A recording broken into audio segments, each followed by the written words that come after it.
We're live on Facebook. Let me check over here, make sure that's working.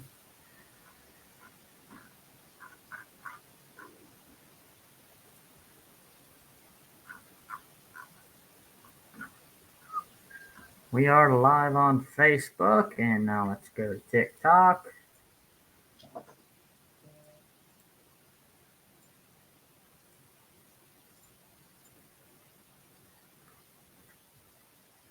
Why did it do that? That's being weird. Okay.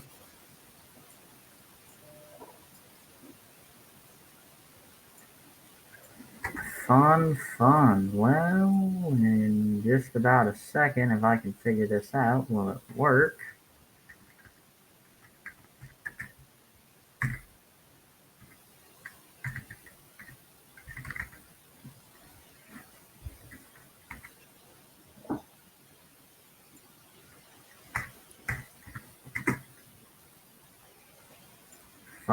Fun. We're live on TikTok too. Perfect. Dude, I'm a professional at this, I swear. Should be good by now. Well, it's a lot better than the first one, I could tell you that. I don't even know how that even. We were only half an hour late, which it isn't that bad. Fun. So, first question is how did you get the name Hollywood? Oh, okay. So when me and Cody became friends, I mean, it was like in, let's say, 2017 when we became good friends. He always gave me that name because I knew so many people in the derby world. So he was saying, like, how do you know that person? How do you know that? Whatever. So he's like, I'm just going to call you Hollywood. And I didn't, to be honest, I hated the name at first. I really hated it. So one day I come into the shop we were at, and he had a red carpet in front of the door. I was like, all right, I'm just going to get to it or whatever. And yeah, it just stuck, and it's been there ever since. So how did you meet Cody? How did y'all become friends? This is a funny story. So originally, Cody used to run minivans, and so he asked me about something on a coil pack on a Dodge Caravan. Well, I don't know anything about minivans at that time. I mean, I don't really know anything about them now, really. He asked me something about it. I could completely ignored him. I didn't say a word to him, opened the message, and just left it like that. But then I was selling some Lumina parts, I think it was, like an intake and headers or something like that. He bought it. He only lived probably 20 minutes from me. And he bought that, and we started talking or whatever. And it was Blizzard Bash 2017. I was on the brown and white team. And I texted him. I said, hey, you want to come help me? My tranny was bad in my car, and it was a week before we left. I was like, hey, you want to come over and help me change it out or whatever? He's like, sure. So he helped me to do that. And then my dad's like, hey, you want to go help Derek down at Blizzard Bash? Because I really had no help at that time. And he's like, yeah, I'll come. And my dad's like, all right, I'll pay for your way or whatever. Just go with him. So ever since I took him there, his mindset's been completely different. It was a whole new world to him, and his mind just flows. So yeah, ever since then, it's been yeah. So basically, it started off because you're like, hey, you didn't want to talk to the minivan guy, is where it all came from. Well, he asked me a question I had no clue about, and I'm like, I don't know this guy. Like, I'm not gonna just answer him like I don't know who he is, you know? Yeah. So I never knew you ran minivans. Yeah, he actually drove a Blazer. That's what I actually first watched him run. He actually had a Chevy Blazer he ran. Big old tires on the front. Yeah. So no, he started doing cool stuff after he went to Blizzard Bash. so he started building all the cool rides after he like went out there and like made the big name. You know. Yeah, he learned a lot. You know. Yeah, his mindset completely changed. I will say that. So he's a great. Was that the first time you went out there to Blizzard Bash? No, I went 1 year before that. So I ran. First year was 2016. So what made you want to go run out there at Blizzard Bash? So I was running Spring Explosion when Tori had it. I ran that since like 2013. I think it was the first year of that team show that I ran. And Nate Nathan Gill and Seth Steinmeier messaged me in 2016 and asked if I wanted to run at Blizzard Bash on a qualifying team. I'm like, sure. I mean, I can try. I'm like, I went and watched in 2015 with Muse the first time I ever watched it in person. It's completely mind blowing what was going on at that kind of caliber show. I was like, sure, I'll give it a shot. So I went down there pretty much building my car like a Derby Icons build car, and I'm like, this is nothing compared to what is down here. And after that year, it was a completely different build for me. I mean, I completely changed my mind on things, and started trying new things, and ever since then, it's been just a gradual uphill from the builds, because some of the things people do are mind blowing down there. So what car did you take out there the first year you guys went? The first year I went, I took I think it was a 75 or 76 two-door Buick. I got it from Bryce Leno.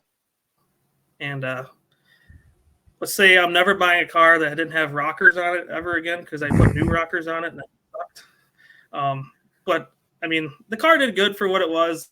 So it was the first time running top plates on the front horns too, and I learned a lot. I mean, actually, I think it was the second round I got hit so hard sideways it actually ripped my frame off, or the bumper mounted. Wait, it ripped the bumper off or the frame off? The frame. So like where it was welded, there's like you got your holes for your bumper shock in the Buick frame. It actually tore all that completely off. So yeah, I was only hanging on by like half an inch of metal. So the first time you guys went out there was kind of just like a we gotta go back to the drawing boards type thing. Yeah, for sure. I mean, the builds weren't super crazy at that time, but they were definitely more than what I was expecting when I got down there. I mean, I still had like a 2x6 cage with a little tiny gas tank protector. Just the normal build I was doing for Derby Icons at the time. I think it was actually the cage out of that car that I ran. But then the next year, it was completely different. So what did you guys run out there the second year? I ran a 74 Buick Riviera. And then it was a pretty good car. The back was pretty soft. I mean, I bought it and I found some rust in it, but I still ran it. And the front never moved. We made it to the feature, but it was a rough time. It was when Crazy Iowans had all caddies, and they were not. And it was the same year that Team America won, I think, that year. Yeah, they weren't messing around in that feature. And, I think I lost steering. I think my other teammates just got taken off. I can't remember what. But, yeah, that stub actually on that Rivy never moved. I actually gave it to or sold it to, I think one of the Brown boys have it now still. So it's still out there. So what did you guys take out there the third years? Third year, I took another Rivy. It had been 2018, I think. That was the year I actually switched teams. And that was being the first year I ran with the Quasts. And then so that's actually RPM we weren't going to – yep, that's when I first joined RPM. The first 2 years it was HFYP. We were brown and white. And then I think Nathan or something had a wedding or something, and I can't remember what the other guy had. But it wasn't going to work, and I was kind of in a spot where I wasn't going to run any more derbies for a while, and then I decided I still had all my stuff, so I put a post out there. And the Quasts were looking for a teammate. And I was like, all right. So we started talking, joined their team or whatever, went there, and we made the feature. That was when I got my hand actually smashed in the car that year. That was a little rough. How'd that happen? So we're in the feature or whatever. I had no steering. My lower ball joint ripped off the control arm. So my left side of my car was pretty low every time I'd move. And there was a guy that's frame was actually bent more on the passenger side, I want to believe, hit my quarter panel and it kind of slid along my car, and his bumper crushed my hand on the steering wheel. I had my hand on the steering wheel, but it took that pillar out, your A-pillar, right out, ripped it off my car, and his bumper actually crushed it on the steering wheel. So yeah, there was a big hole in my hand. I wasn't expecting that. Yeah, that was. I thought I was. I seen it. It was so fast. It was so much. My car was smoking. There's cars moving around. Never would have seen it coming. I mean, it's such a freak accident. Probably never ever happen again. But like when it happened, yeah, it hurt. I was like, okay, ow. Like looking at my hand, and then all of a sudden, like it was bleeding, and I'm like, oh, I need to get out of the car, like now, And, yeah, I didn't realize there was actually a hole in my hand. So yeah, it broke my ring finger and the inside of my hand. and actually I had a hole in the bottom and the top of my hand. So is like your hand back to normal now, or how is all that out? I don't know if you can see it, but that's my finger. That's my ring finger. It's never going to be never straight again. But yeah, there's my scar. I can kind of see it, but yeah. Ooh. So I can still use my hand just fine. Just that finger never really goes straight. So. So when did you start getting into that metric GMs? It was coming. I had to ask. It's one of them things.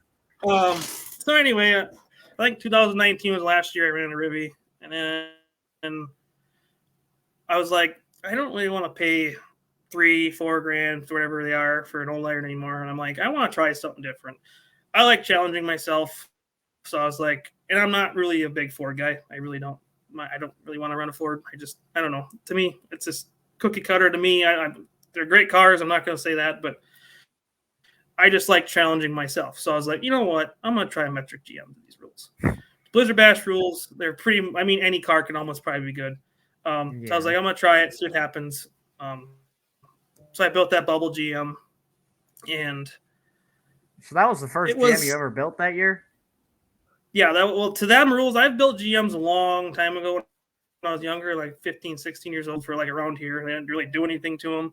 But that was the first one I've actually like put time into and tried things on. Like I only built 3 since I've started doing this. So like I'm still learning a lot about them. So I tried some things on it, had help from Tyler Reed quite a bit on it. And for what it was going great in the feet or in that heat. I thought the back was actually rolling. I was really impressed with it. And then it got caught. And once something bends up, it rips, when it bends back down, it usually rips off. And how thin a metric frame is, it don't take much. So that happened. And I don't think I had quite enough pressure to what I was trying to do in the front. So I did bend a little bit in the front, but not bad. It's still out there. The guy in North Dakota, I think, still has it.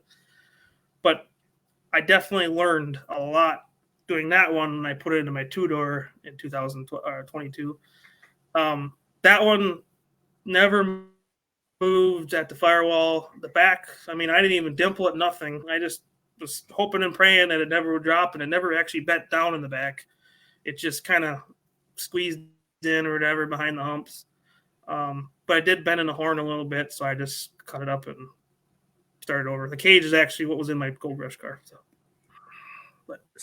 what did you take the Gold Rush? 72 Buick Electra. C-channel belly rails and C-channel back. What? Yeah. I'm a cheap person. Like I told myself, I'm like, all right, I only spent, it was a Wisconsin car. Not super bad. The body was pretty rough. The floors were pretty gone. Frame wasn't terrible. It was only an hour and a half from me. I'm not a person. I don't like to go out and spend $1 million in a car. I just like to run what I can. And if I could make a C-channel belly rail metric not bend in the middle, I was like, oh, I'll try this car. I'll be fine. It should be okay. And so I built it or whatever. I'm like looking at Cody's car next to mine. I'm like, this thing's gonna get it's gonna be a cream puff compared to what this is. But what did he take? Out there, and he took 11 frames with a square body.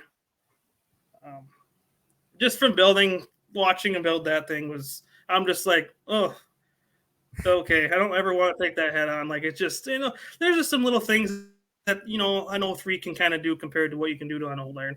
And it was funny because, obviously they don't have the engine saddle or a spring pocket. So he had 2 weeks before he even got to my bare frame. So he was way behind.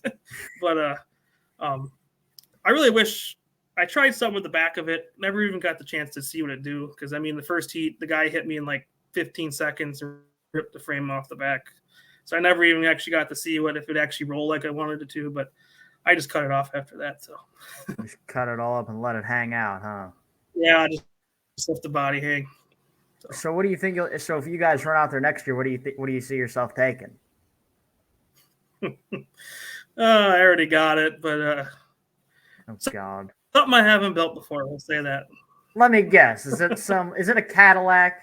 Is it? Nope.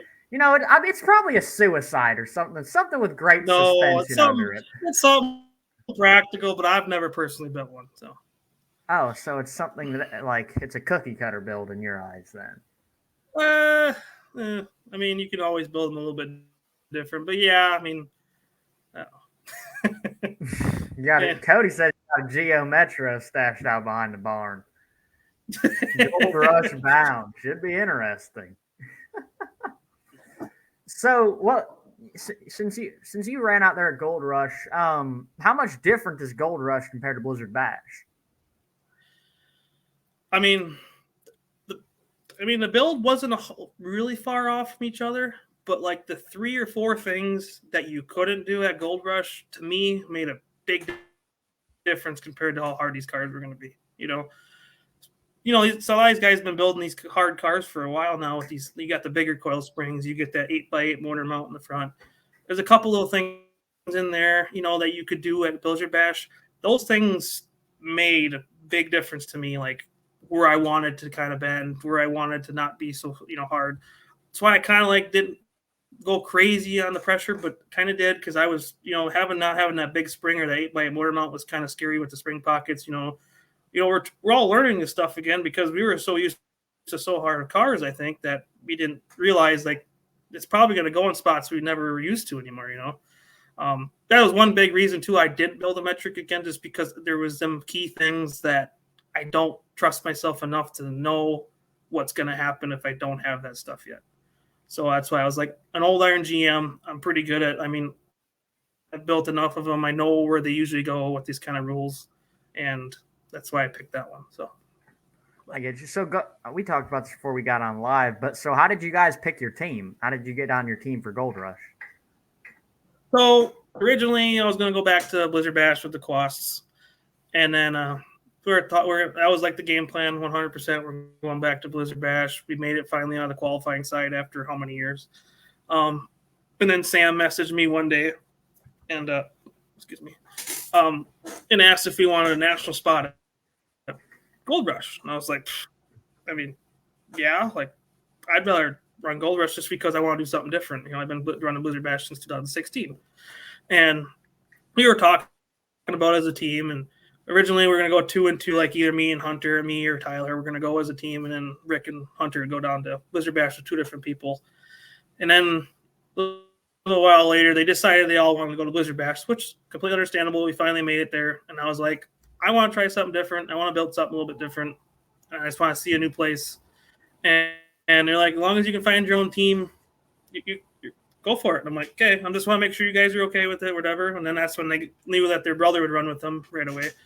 And I really wanted to run with Cody for the first time finally. And I messaged a few people. They couldn't really do it. And I was talking to Ethan about it, and he sounded really like he wanted to. And he asked if his brother-in-law Steven could be on it. And I'm like, yeah, sure. If he wants to do it, it'd be awesome because they build together. Me and Cody build together. And I was like, that's perfect. We got, what's going on with each other's cars. It works out good. So that's how that happened. When you guys got out there, what are some of the biggest differences between like here's just an example of it from how the format is for you go round, and then you have a feature, but then it's like round heads up to the very end. Heads up to me was a no-brainer. That's one of the big things to me that why I wanted to go to Gold Rush, because there was probably every year I went to Blizzard Bash with the Quasts. I think we made, other than 2020, we made it to the feature. Went to the feature. We were not on the number side. We would get 2 teams, 3 teams, or whatever on us. That's just the way it was. It's whatever. But having the one-on-one, you're going, all you got to do is focus on that one team, and that's what you got to beat. And that, to me, was awesome. And the pace was awesome.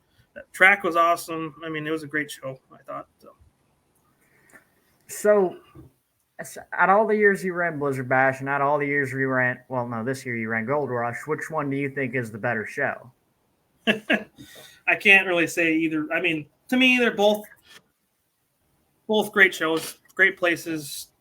I've never had any problems with either show. I mean, I can't really say anything bad about it. I think if they weren't so close, my personal opinion, they both could have great shows. I mean, they got little bit different formats, which some people like, some people don't.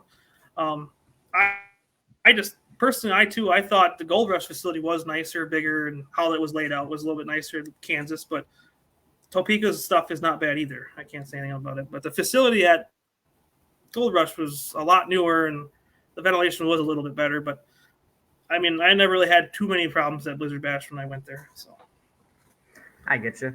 Well,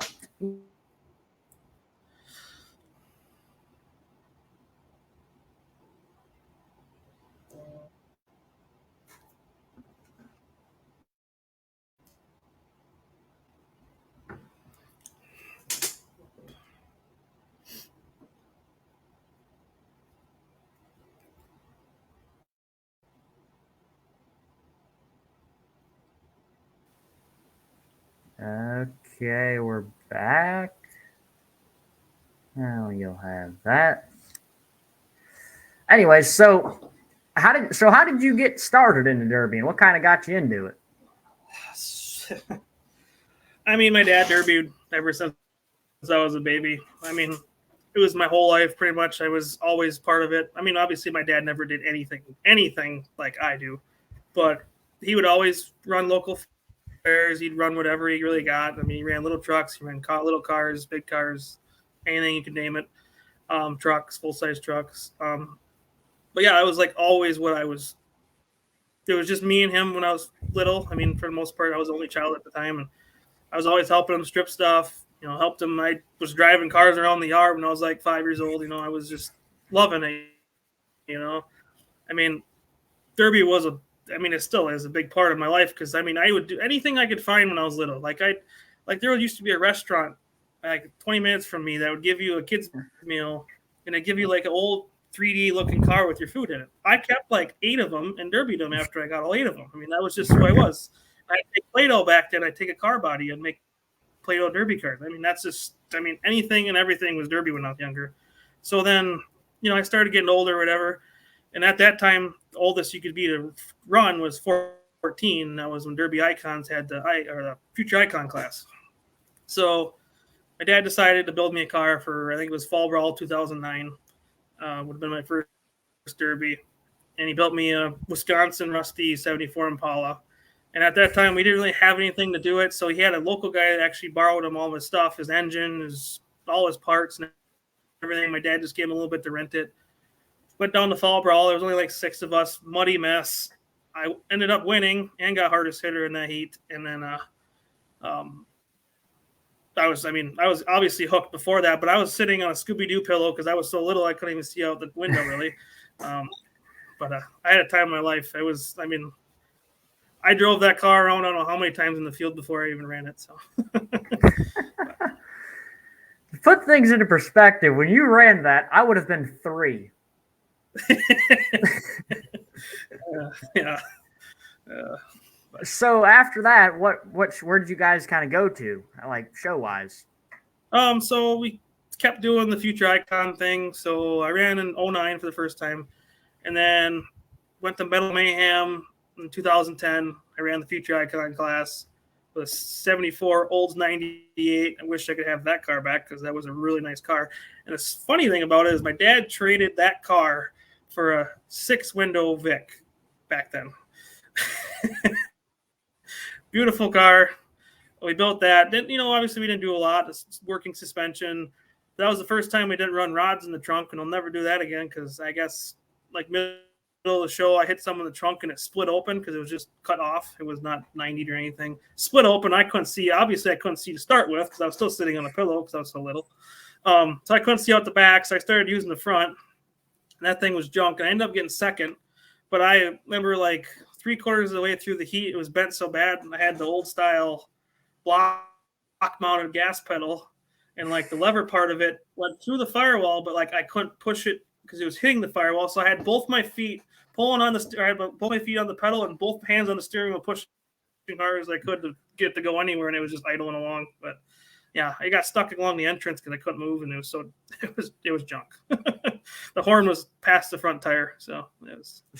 But yeah. So when did you guys start getting into them heavier builds? So I started, I think, let me think here,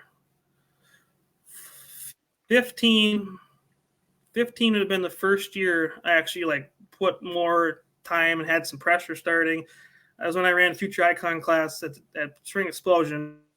The first Vic, I think it was. We could run the ARM forward plates. I think it was one of the second year they allowed it. Went there, did a little bit of things, put a little pressure on it.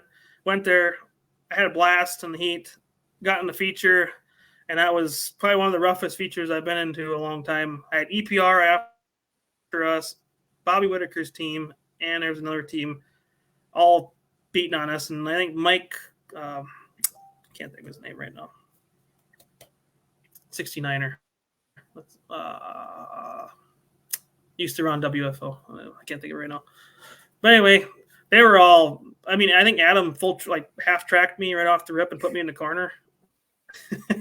And I got out of there, and I mean, it was a lot of cars out there for what, how big the track was. I lasted about halfway through, I think. We didn't place for anything, but I got about halfway through and my ball joint came out the bottom. I just got stuck.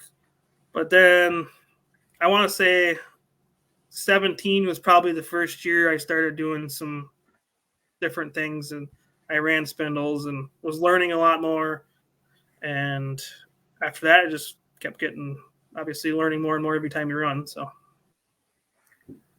So when you got started in the derbying, like back when your dad was doing it around, because you guys are from Wisconsin. So what are the builds stocker up there? Like, what are the builds like when you guys? No, there wasn't anything. There really wasn't anything crazy. It was pretty cut and go chain car stuff around here. I mean, we still really don't have a lot. That's why it's hard for me when I build stuff like this. I really have nowhere to run them once I come home. Being the Gold Rush car is enough that I could pull because none of the places around here around full cradles. So I mean, I could pull it out, put just a lower cradle and stuff in a no trans brace and run it.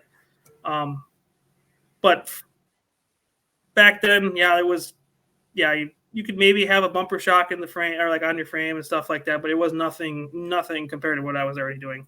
So I mean, most of the time I never really ran around home other than like maybe some compacts at our fair and stuff like that. So. Like I feel the same way because I got that Cadillac for King of Ohio, and it's the same way around here. I have nowhere to run it. It's sitting there looking pretty in a storage container right now. If I wanted to like sometimes I take my Blizzard Bash cars to Hanawa or stuff like that, but that's still 6 hours away from me. I mean, I think the closest show to me was like 4 hours. I mean, it's still lots of driving if I want to run anything. So do you still like running all them harder cars even though there's nowhere to run them? A horse apiece, because I mean, I like I said, I like to challenge myself a little bit. I mean, this year I'm running RCR, so that's going back to bone stock class pretty much, and then I'm running Midwest Massacre. So that's a show I really want to run because that's the kind of rules I like to try. I'm gonna try something there, having no cradle and everything, and hopefully that car is okay. I can run that around home with the no full cradle and stuff. And a lot of places around here that are kind of close to me, like have 14-inch bumper bracket and stuff like that. So I mean, it's pretty easy to get that car in if I have to do a little thing here and there. But Gold Rush car would have been a little bit of cutting. But so, what shows do you like? What big shows are you guys planning on running next year? I think all I'm going to do is RCR, Midwest Massacre, and Gold Rush. And just try maybe running them cars around home. I might build another pre-ran mod car. I don't know yet. Just to go try running by Ethan maybe a couple times. I don't know yet what I'm going to do. But Cody's going to run with me at Massacre, and then he's running Muse's show, Memorial Madness too, I believe.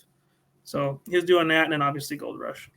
So you got him basically talked out all the compact stuff.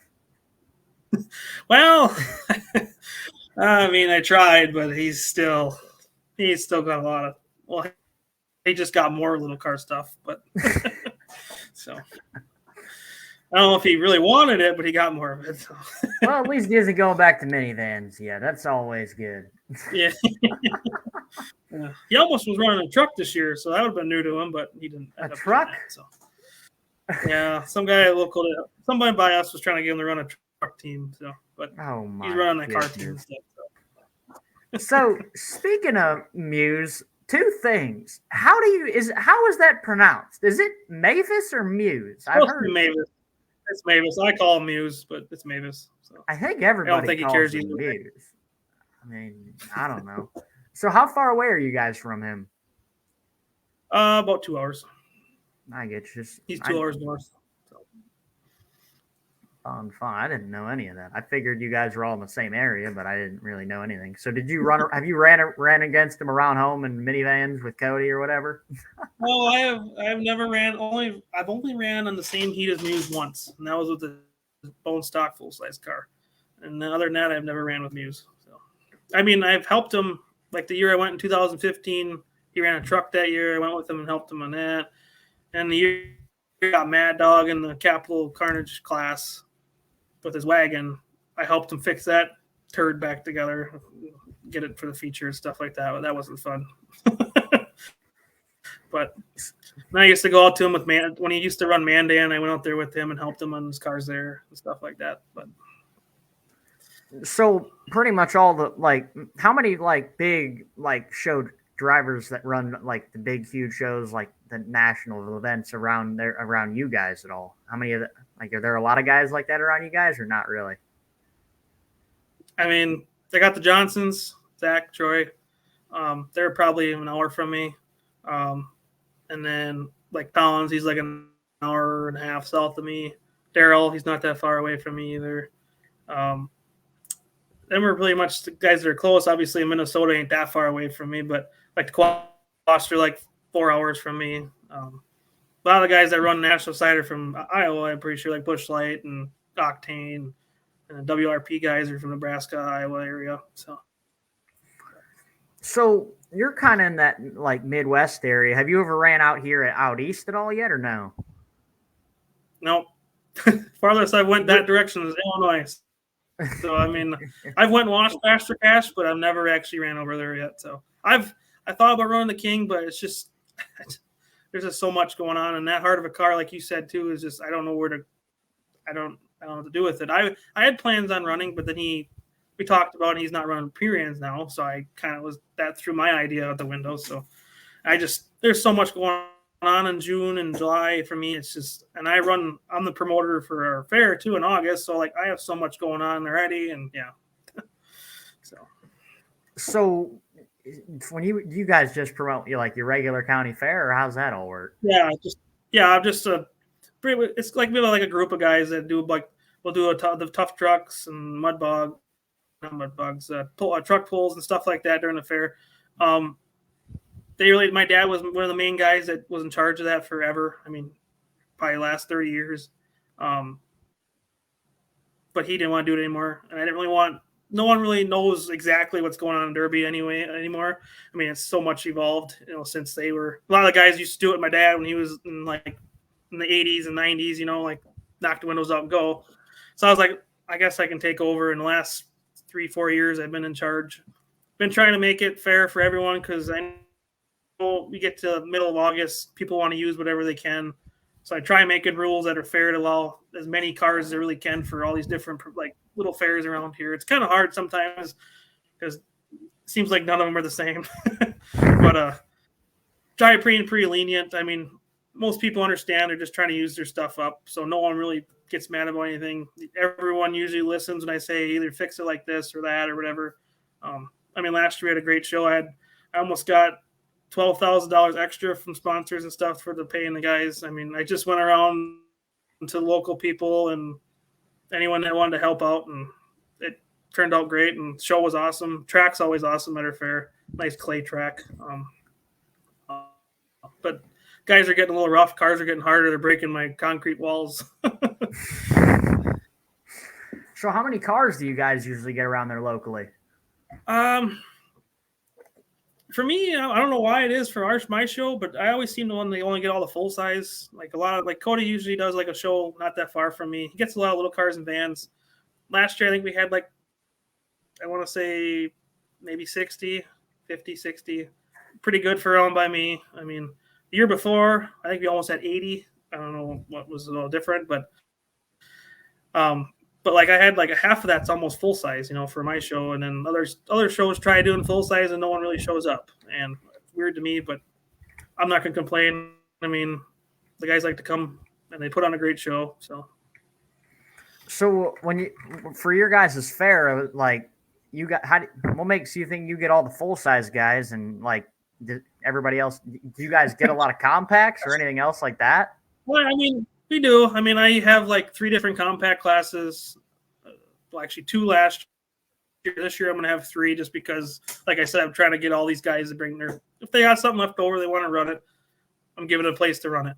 So I got like a gut and go stalker class and then limited weld compacts. And then for full size, I have a stock full size and then a limited weld full size. And then I have little vans, trucks, or whatever. The limited weld, a lot of guys like to bring their stuff because I'm pretty lenient on. You pretty much get a 14-inch bumper bracket. You have a full cradle, as long as the firewall is cut out. I'm trying to make them fair as they can to each other. But a lot of guys don't, like I said, don't complain. They bring their stuff. They want to use them up anyway, so they really don't care. But last year was like one of the first years I actually had full cradle cars come with the firewall cut out and everything. But the last 3 years I've had the same rules and no one showed up with that kind of stuff. So, I mean, it just depends who wants to come, I guess. But so for your guys' big car class around there, what is it? Like, is it like a heavy class or like what is it? Like the rule wise? Kind of like the street stock weld rules, I'd say. Most of the stuff by me, like Muse's Memorial Madness cars, they're like that kind of street stock weld. You get the 14 bumper bracket, lower cradle. Last year you didn't get a trans brace for his, I don't think, but like you get a trans brace for most shows around us. Just you can't have the mid plate or the DP. No hump plates usually. Get some down tubes as a frame, and then most shows after you run them, you get 6 plates in front across them and 4 behind. So. Which is that's really weird because like around here, those are kind of like the same rules for that we run, which we call it a pro stock or the PA calls it super stock. There's 1,000 different names for the same class, but it's kind of like that lower cradle up front, which now they're starting to go to more with trans braces and mid platings and all that. But you get the long bumper plate. One thing I never understood is why do you guys hate hump plates out there? I don't know. I never understood that. I mean, my rules, I'm trying to help the metric guys out a little bit, so I let them have hump plates, but none of the other places let any other car have hump plates. So most of the time what I tell the guys when they have hump plates is if they don't have fix-it plates in the back, make your hump plates kind of your 6x6 plates. You get 4 of them in the back. So I usually make them cut them, little spots on them. They still get their hump plate, but they're technically fix-it plates now. So, I mean, trying to work with them best I can when they have that kind of stuff. But I get you. That's another really weird thing so out west and even basically anything that isn't Ohio or Pennsylvania, you get a 6x6 fix-it plate. Around here, it's 4x4, and if you even try to stretch that at all, you're getting shunned and sent home. Like, do you guys allow parallelograms out there, or how does it work out there? I think the main thing, as long as you don't make it bigger than 6x6, it's whatever you want to do. I mean, like I said, a lot of stuff is fair stuff, so we don't go like super overkill on like getting that picky. But I mean, if you're sitting there like manipulating and trying to make it like another inch longer, obviously, we'll make you cut it. And you can't obviously cut it in half and make 2 3x3 plates or whatever you want to say. As long as it has to be one 6x6 plate. Same thing like Blizzard Bash Gold Rush. You can make it a TP. You can turn it into whatever shape you want. Just has to stay 6x6 plate. So that is one thing I never really understood is why the fix-it plate rule is so different throughout. Because like Ohio, it's like set 4x4, but if you go anywhere else, it's not. I don't get it. I mean, I personally have like I'd rather have. Do you guys get 1/4 inch or do you get 1/8 inch? We get 1/4 inch. Yeah, I'd rather have the 1/8 inch plate a little bigger and you can actually do more with it, kind of thing, Because you get that 1/4 inch plate, it's hard to make it into like a diamond or a TP plate, whatever you want to say. But I mean, that's one thing too. I don't know.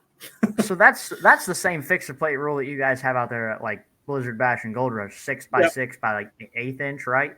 Yeah, 1/8 inch, yep. And then they always have a logo on them they have to show out to make sure that they know it's the plates they provide. So fun. Speaking of rules, what are your thoughts on a unified rule set? I mean, I think it'd be awesome. Do I ever think it'll happen? I don't know. I mean, it's hard to get everyone on the same page. I mean, I think it'd be great. I mean, you could take your car anywhere. I mean, but it's so hard because every part, like you go that way, the rule, like the way people build is completely different in the Midwest, and then you go all the way west, and everything's completely different there. I mean, they all have their like own areas, like to what people build to. Like they're just you tell when someone where they live how they build. I mean, like California cars. I mean, they do different things than I would ever do or even think about doing. I mean, it's just how the area is, and they've been growing up to it. I mean, I don't know. It'd be hard to have a set of rules, I think, but I think it'd be great for the sport. I mean, you could take it to you went to Bash for Cash, you can come home, go run a show that's south of me or whatever. It's a bigger show, I mean, it'd be great, but I don't think it'll ever happen. I mean, I want it to, but I'm kind of with you at that point. Like, I think on the paper it makes a lot of sense, but I just don't think like I had 5 promoters on last week. They all say the same thing, but like I think it's going to be hard to truly get them to agree on stuff. I don't know if that'll actually work out. Which I don't know. It's. I mean, they all got they got their own things going already that are working for the most part. It's hard to just switch. You know what I'm saying? Like they all got their own set of rules for how many years already, and then you just want to go in and try changing it. I mean, it'd be hard for the people that have been going there and for them to get adjusted to, I think. And I mean, maybe it'll happen. I mean, like I said, it'd be great, but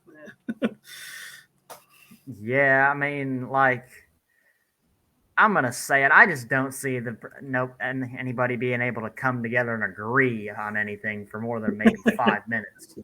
Yeah, Which I mean, go ahead. I mean, another thing too is like it's hard to have even if you had the same exact rules. Some people might interpret things completely different than tech. Like you go through tech, you thought it this way.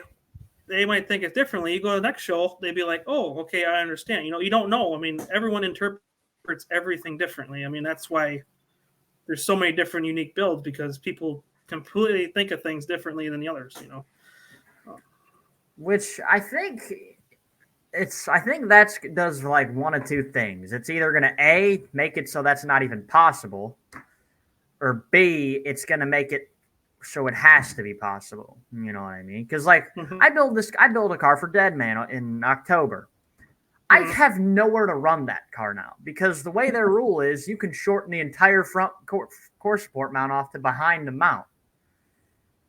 You can't run that anywhere. It's like it's a hard car, but like I could talk my way into basically full cradle shows since I don't have a full cradle. That's the only thing I can do with it. Yeah. Which it's stuff like that just it makes no sense. But like when you're building for the show, it's you have to do it because that's a lot. I like the fact that some of the rules, they give you a little bit of leeway on stuff. I mean, to me, that gives the driver a little bit of like gives them creativity. If you had a rule set that was to a T, I don't think it'd be that fun to build something to. I mean, you can't do anything other than what exactly it says. But like I said, too, I mean, anyone can interpret anything differently. So, I mean, you get anywhere. I mean, I could say I could take my Gold Rush car somewhere and someone just interpret it different than what they even thought was okay. You never know. I mean, it's just how it is. But so when it comes to interpreting things, how much different do you interpret stuff than Cody does? I usually do something because I'm like, all right, this is how I'm going to do it. And then his mind just goes way out. And he's like, oh, I'm going to do it this way. I'm like, oh, thanks. No, I already did this my way. And now your way is way cooler. I didn't think about it. And, so I usually read the rules first. And I'll go, okay, this is what we could do. And then Cody's mind just does this like spin thing. And then, so we get the cool stuff once in a while when he thinks of stuff. So, but.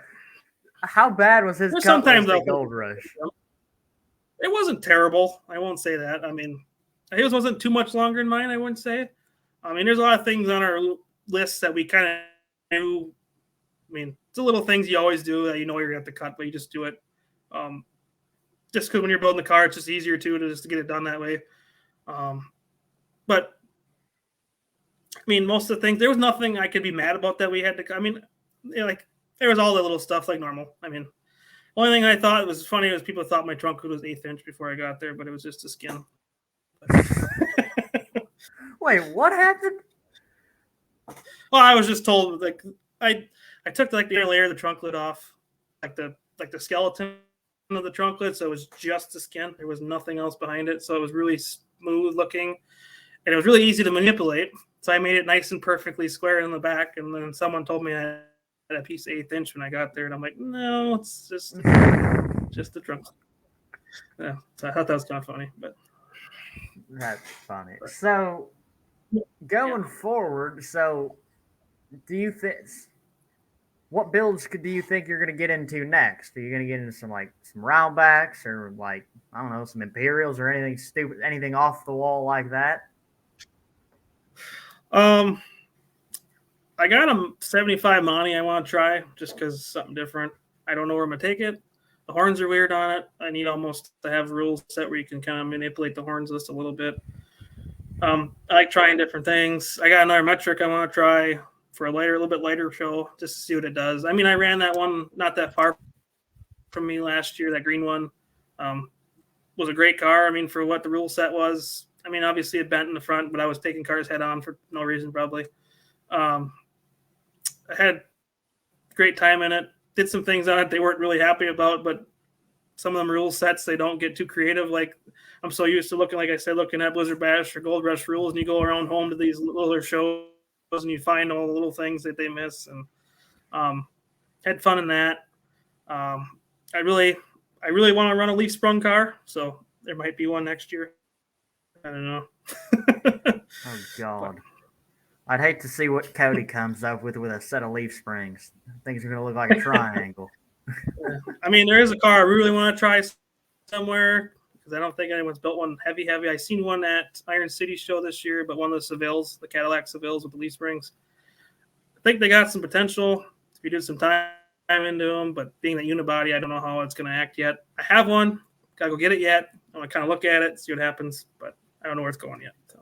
Skinny said you got a nice 71 Buick wagon you're taking to Blizzard Bash next year or Gold Rush next year. I don't know if I could wreck that one. That one, I'd cry. I would really cry. I mean, the crazy thing about that is I was only 20 minutes from my house, and yeah, I could never strip that car out. I've made comments about it, and Cody says I'm gonna slap the stupid out of you. So, what's the story behind that car? So, was it probably 2 or 3 years ago now? So I was working at the GM dealership in our town. Me and my dad both worked there. He's a service guy. I was a tech or whatever. Some guy came in, needed work on his vehicle. My dad gave him a loaner. It was like a Buick Lucerne loaner or something like that. And the guy's like, yeah, I got a Buick at home. And my dad's like, oh, yeah? He's like, yeah, 71 Buick Estate wagon. And my dad's like, would you sell it? And he's like, oh, I don't know. I have to think about it, you know. And Dad's like, all right, well, if you ever think about it, just come in, stop in, give me a call or whatever.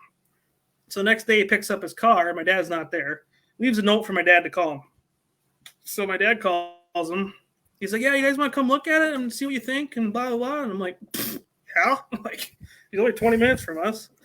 So we went to this little town he lives in. We were in the truck or whatever driving there. And my dad's like, if it's nice, we'll drive it.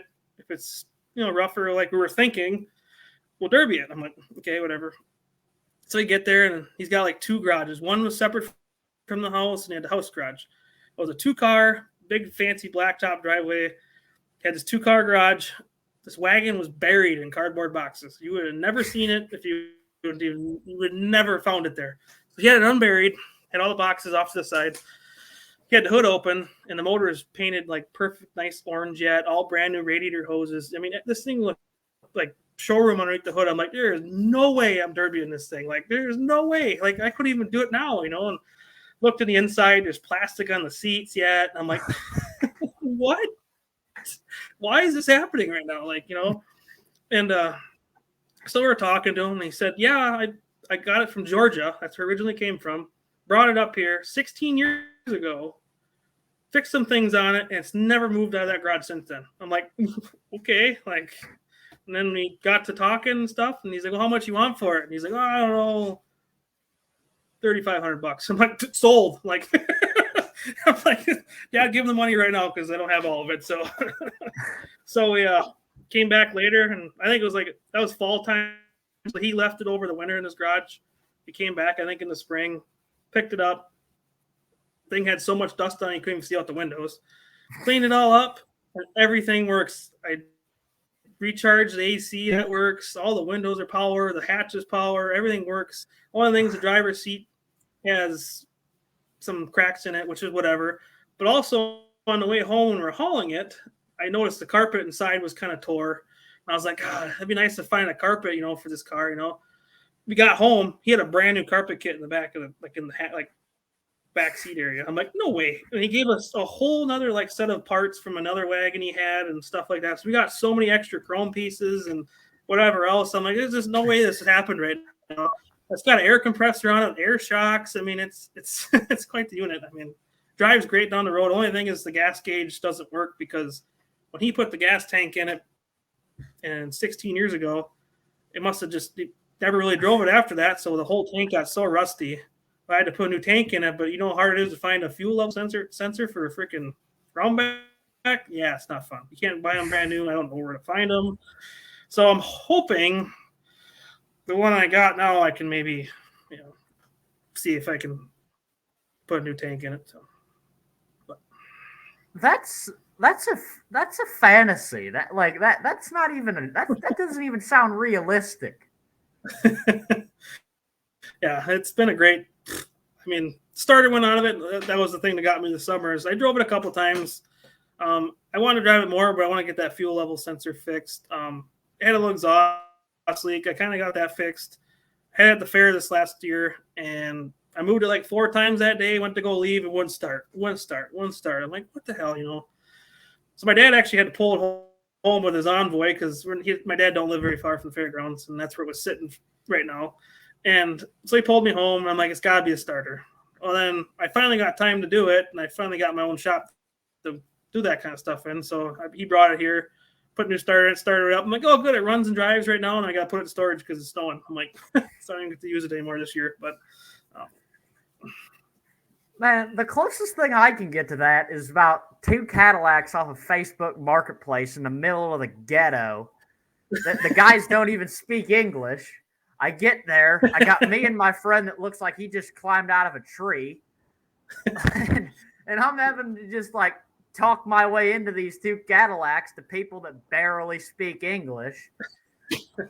I drive past the place where we found it every day to work to go to Cody's. I drive past the road we got it from every day. So, does that guy have anything else stashed away? Not no more. He had I don't remember what year it was, a Corvette. I think it was a 70s. I want to say it had the big old pipes on the side and everything. My dad really wishes you bought that too because it'd been a really good car. It had a 454 in it and stuff like that. But at that time, we're like, we don't know what we're going to do with it, And a guy ended up buying it, fixing it up, and selling it for quite a bit of money. And it had been a great fixer-upper. It needed quite a bit of work. But then he had an old Army truck in the same garage as that wagon. That's about it. Well, I mean, if I'm looking at a wagon and a Corvette, I'm taking the wagon every day of the week. Yeah. Yeah. I mean, underneath of that thing, I cannot. I mean, nope, never. Never. I can't do it. So, the only thing I need now too is the back window's been leaking. I've noticed. So I got to find a weather strip for the back window. But other than that, fuel level sensor, the back window seal, good to go. Yeah. That's awesome. I don't even know how to describe that. How great that is. You ever think about how many cars are still like that? How many of those wagons and all that old iron's just still sitting in there? Well, you never know. I mean, you could be driving past someone's building, you have no clue what's in there. I mean, it could have been there for years on years, and it could be something worth a lot of money. I mean, there's a guy that's in a little tiny little town next to us that's got a really expensive car in his garage but won't sell it. I mean, it's old, like I think a Superbird or something like that. I don't know how long it's been there, but he just won't get rid of it. It's just I mean, you drive past this guy's house, you would never know. You'd never know. But he used to come into the dealership.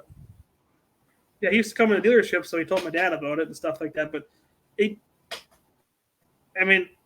$1 million car yet, to be honest. I mean, I don't know. I mean, but you'd never know. It's a tiny little garage then. It's probably big enough for the car. That's it. Exactly. Like the only place that I can go around here and have a chance of even seeing anything 70s or 80s is areas that I don't really fit in at. You know, it's really kind of weird because, like, you know, I don't really fit in with, you know, anybody that doesn't really look like me, you know. So I'm going down there. Like, this happened the other day. So I was headed to the welding store. Now, our welding store is kind of like, we get good deals, but, like, you got to go to a little bit of sketchy part of town to get the good deals.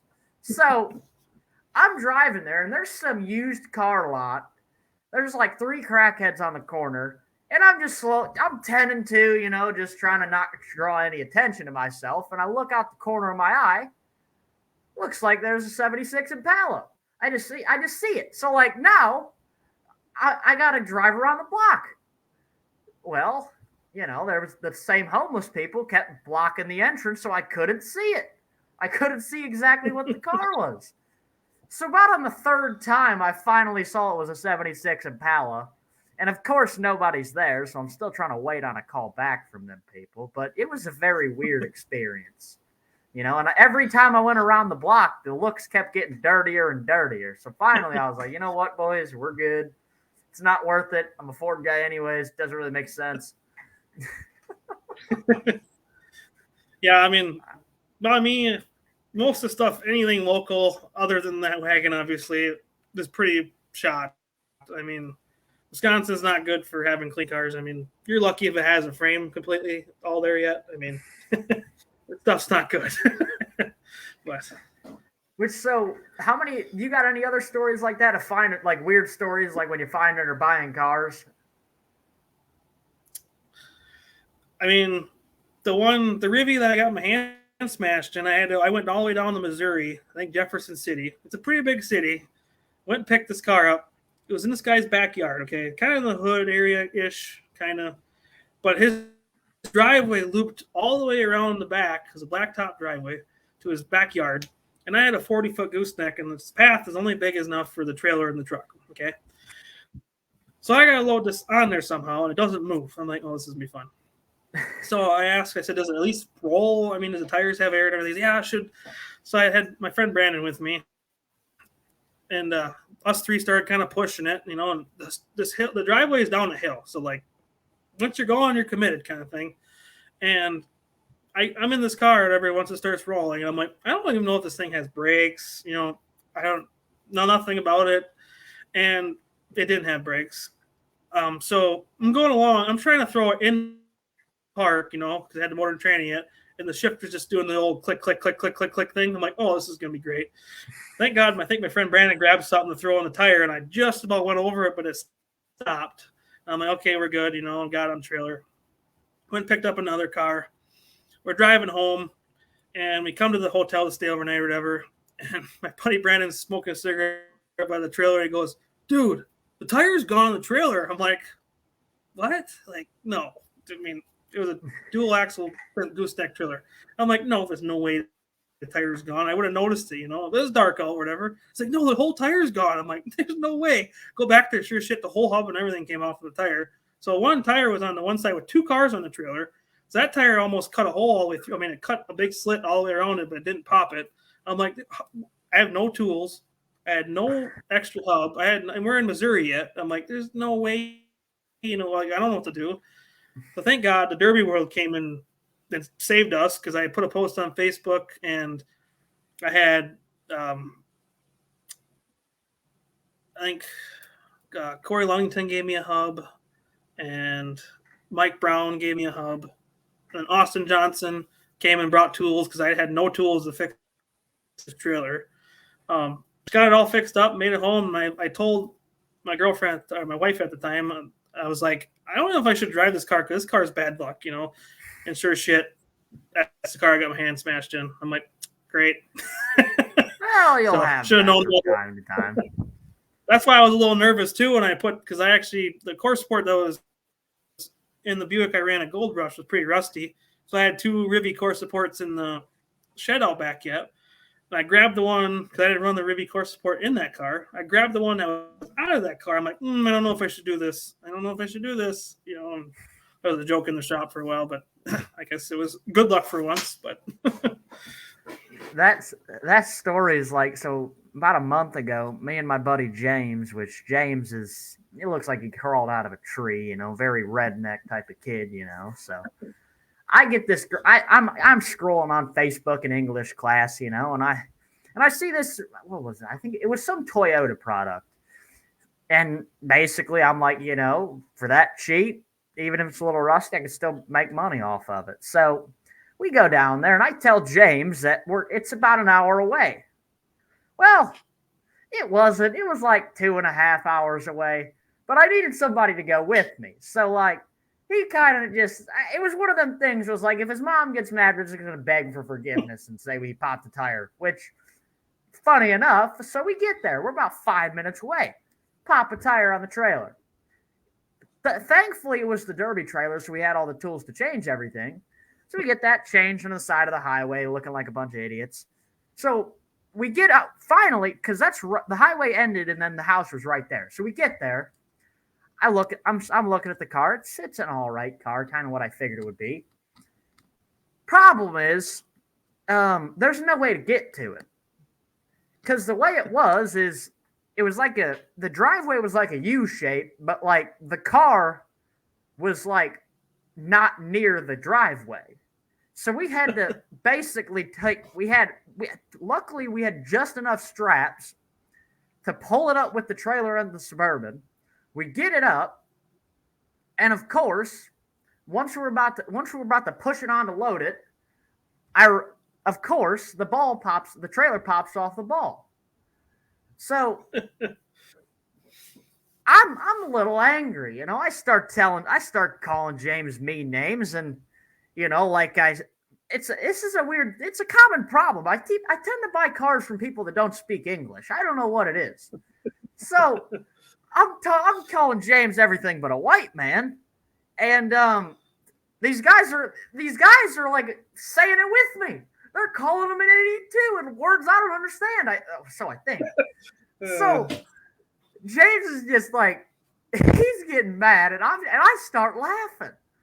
So finally, we get everything done. We get out of there, and we're about to run out of gas. And it's not a good part of town, but we ain't got no gas, so we got to go deeper into the ghetto basically to fill up the Suburban. So we get to this gas station. We almost get robbed within the first 5 seconds of getting there. We pull in there.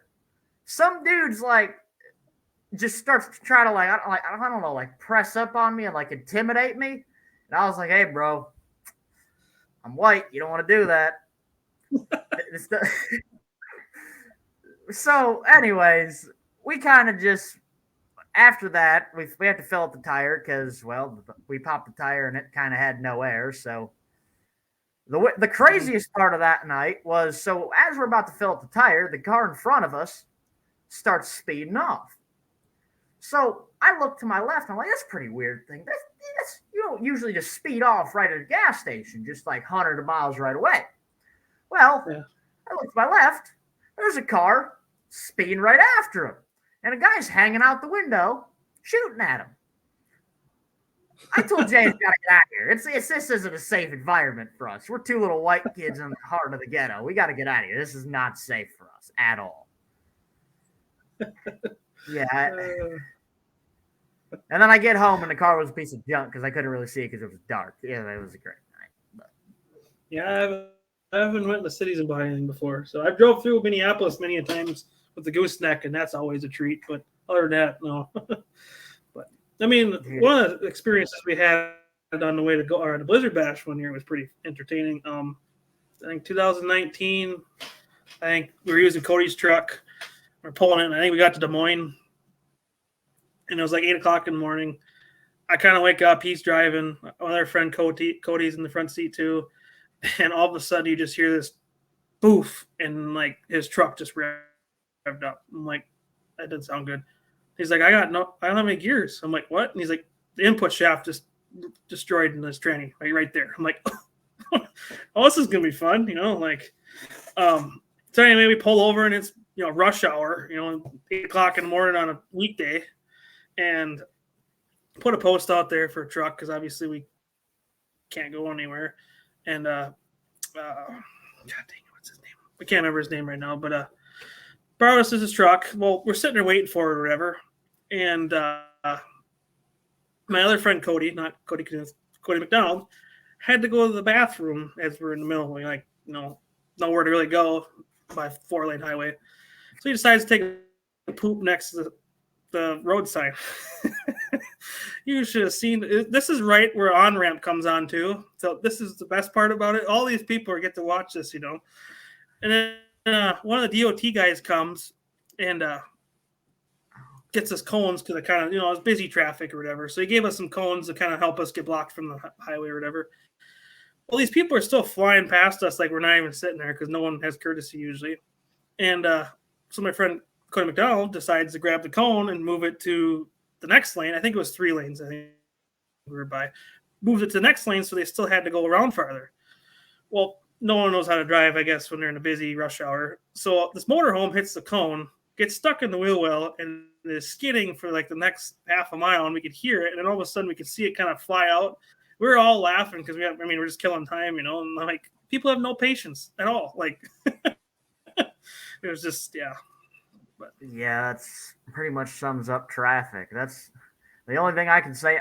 The only thing that's happened to me like that is so when we're this year on our way to the Bash, Mom's driving the 2-car, and we loaded the golf cart on the very back. Why, I don't know. Mm-hmm. It's kind of lapse of judgment looking back on it. So I'm following her to the motorhome. Well, we're almost at the Bash. It's rush hour traffic, and the seat falls off the golf cart. So I have one of two options. I either hit it and hopefully it gets caught underneath so I can get it, or I leave it on the highway. Well, I hit that thing, and it literally got stuck underneath the motorhome. And Mom's like, she's calling me frantically, like, where are you at? What happened? What happened? I was like, hey, Mom, we got bad news.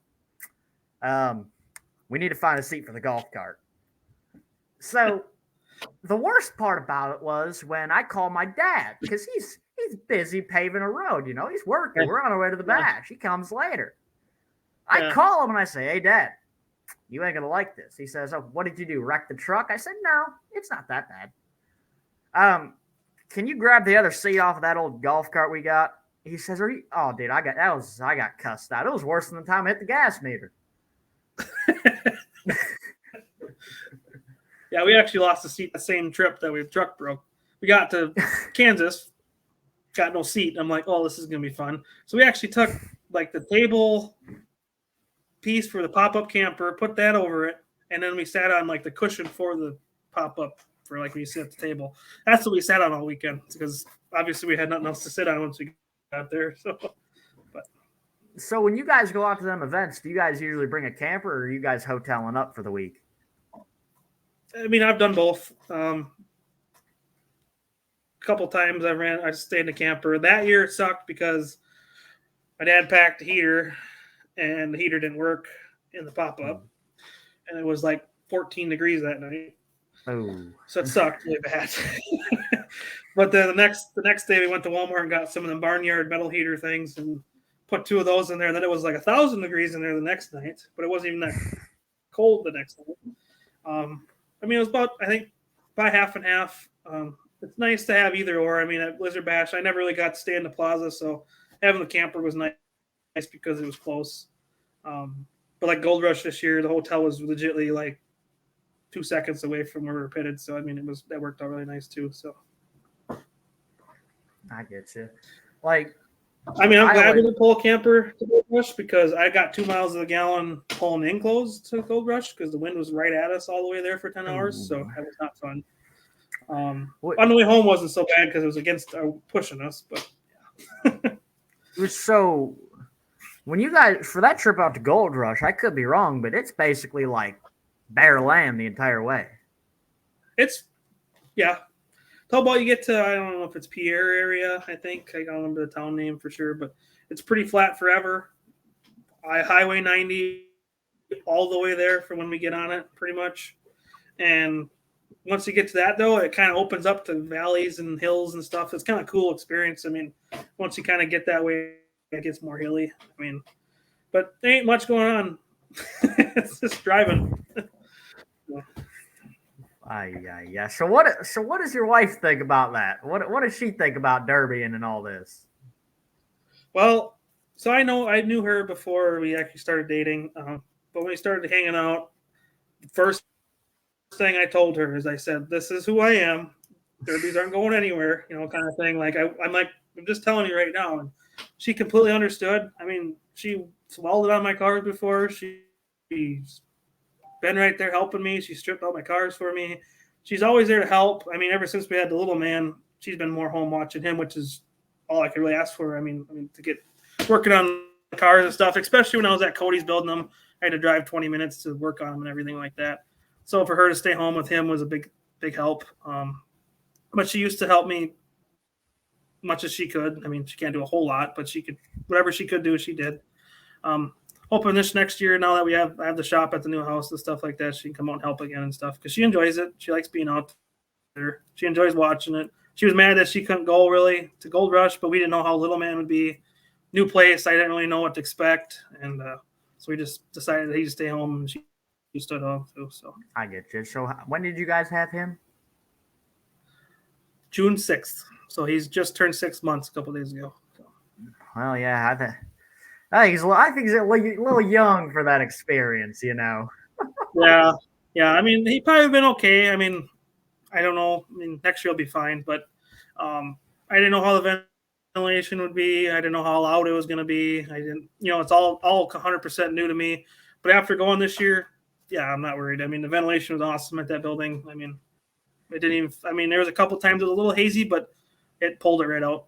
And then the sound, obviously, you're inside. It's not going to really change. I mean, it's going to be loud, but so.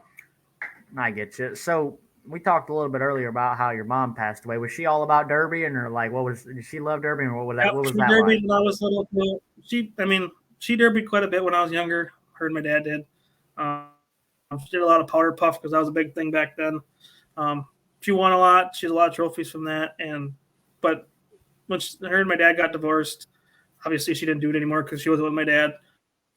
But she was still trying to be a part of it. I mean, she couldn't really go anywhere after I was like, I want to say like 11, 12. She started getting a little sick. I can't think of the name of it, but she'd have seizures and stuff like that. And then she had short-term memory. So she was in a home for probably the last 6-7 years because obviously she couldn't really function by herself, but she couldn't kind of thing. I mean, I took her, the only show I ever got to take her to was when we used to have Drive for Five in Wisconsin. It was a bigger show for our area, I would say. I took her there once. I mean, it's hard for her because she's nice. She's super nice, but she goes and blabbers and talks a lot and repeats herself. So I feel bad when people are talking to her because she's not doing it on purpose, but that's just, I just feel bad because she's asking the same questions over and over again, which I want to thank, like, Chris Mickus was there that day and she understood all of it. She was talking to my mom. They were having a great day and it was a great time. And then I wanted to take her to one of my big shows like this just once, but I didn't know how she would be. And then the last year or two, she's been in a wheelchair because she lost her balance. Like, she could stand up, but she just couldn't. Her balance wasn't there. And then for the last couple months there, she couldn't really talk or anything. So, I mean, I didn't expect it to happen like that fast. I didn't get a chance for her to meet Denton, my son, which kind of sucked. But, yeah. I mean, she can watch him now from above. So, and she can watch me all the time now. So, and she obviously was there for Gold Rush. So, which that was her birthday weekend, I believe. Yeah, the day we won the championship was her birthday. So. That's That's awesome. There's no really other way to put I that. mean, and there's that one picture. There's that one. I mean, I'm not 100% believer in some of this stuff that goes on afterwards or whatever. But that one picture we took by all our cars with all our checks. I mean, someone pointed it out to me. A couple actually people pointed it out to me. The smoke coming off my car looks like angel wings, which I didn't believe at first. And I kind of looked at it a little more. And I'm like, that is kind of cool and creepy at the same time, kind of thing, But I mean, she definitely had to have been there. I mean, even Cody told me, I'd never seen you drive like that before. I'm like, I don't know. Me either. Yeah, me either. I don't know what happened. Oh, that's awesome. So, back in the day, who would have won, Mom or Dad? Well, my dad really didn't hit anything, so Mom probably would have beat him. So, I don't know. They're both great drivers. My mom actually, I think it was Farrah by us. My dad had, I think it was like a G-body style car. I think, I could be wrong. He won his compact class with it. My mom took it to Powder Puff with all 70s and 80s, or mostly 70s GMs. I think there was probably 20 of them out there. She won with that same car. So, I mean, it was kind of cool. Dad has a video on VHS of that, but yeah. So that's awesome. Well, let's get into the questions Cody sent me. I think this will be interesting. Oh gosh.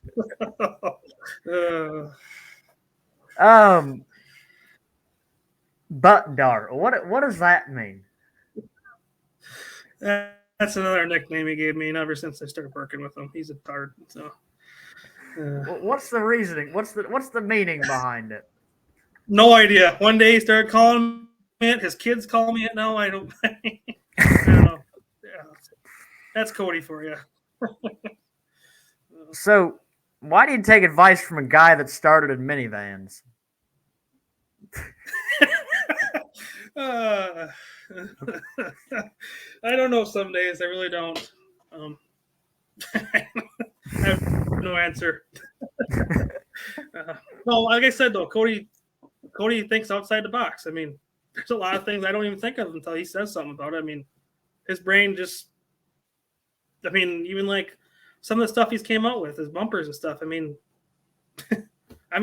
there's a lot of things on his cars too that I never thought about before. And here he is. I said, well, I'm gonna be the instigator because like I said, I took on the Blizzard Bash and then I just started spinning that wheel on his head, So, but so when you're building with Cody, what's it like? Is it like two completely different people in there, or how does that all play out?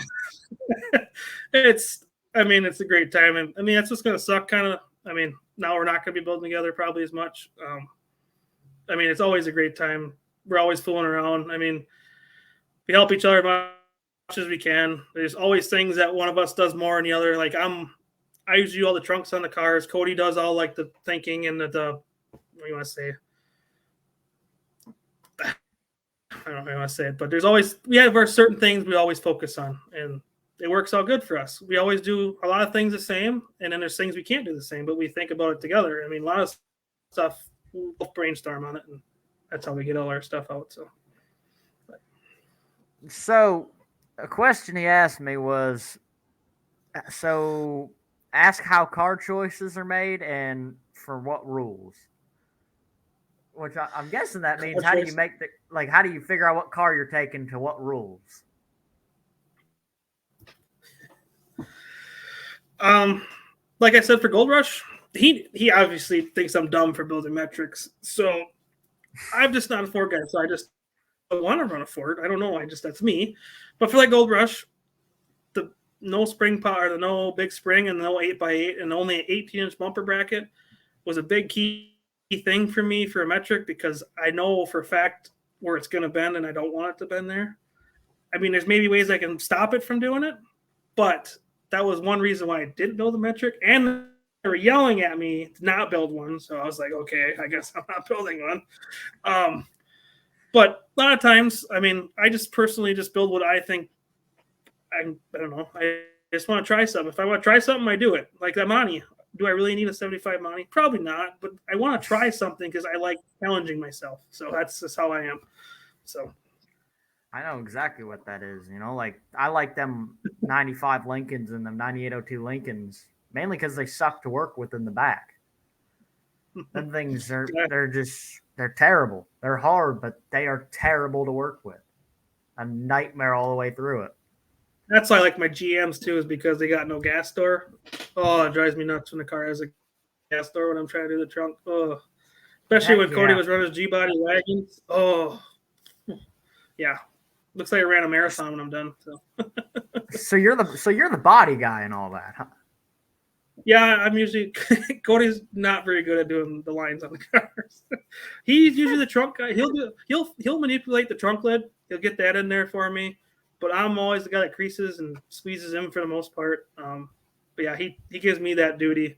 So we usually work it out where he can. Usually, if I'll do something on his car, like if I'm working on the trunk, he'll go find something he can do, either cut something out for our cars or work on something little on my car. Just while I'm doing something on his, he's got something to do. Or if, like, he was kind of behind on the builds this year for Gold Rush, so he kept working on the front and I was doing the trunk. Um, but he had the idea of the trunk. He kind of gives me what he wants, a vision of, and I'm just like, okay, we're going for it, kind of thing. Like, I don't know how it's going to turn out. And like the back of his Vic, he wanted something completely different. He wanted no lines in it or anything, and that turned out awesome. I mean, I get very frustrated because I'm very picky when I'm doing that stuff. So like, I'll get about halfway through, and the one side's not quite the same as the other, and I'm swearing. He's like, "Just relax, we're just done. It'll be fine." I'm like, no, he's getting all mad. But usually it turns out, and I can't. I mean, his worked phenomenal. I guess I never got to see what mine did, so I mean, in theory, it was supposed to it would work good, but yeah, like I said, I didn't get that chance. So. I'm the exact same way when it comes to body lines. Like when on this past Lincoln I built, so the one side the from looking at it from about 50 feet away, the one side's lines was like this far above the other one. Dude, I was ready to cry when I saw that. I was like, well, Yeah, I guess same I thing got to on my start Buick. fresh. Yeah, same thing on my Which, Buick. I had one dish or crease in the side was like the one line was higher than the other. Like when I squished them down, one was more out inside the other, and yeah, I could see it, and I'm like, it just drives you nuts. But like it's one of Cody's, the. Go ahead. like Cody's it worked out perfect because we really didn't have any lines in the back other than the very top and the bottom. So I mean, once I squished it down and curled it like nice and round like it was, it turned out good. Long as I had them the same height, it was good. Dude, it's the worst part about it is like it does is look good because in the first hit it doesn't look any different. It's just so aggravating the entire process, but it's part of it. I mean, the one I had the hardest time on. I mean, I should say the hardest time.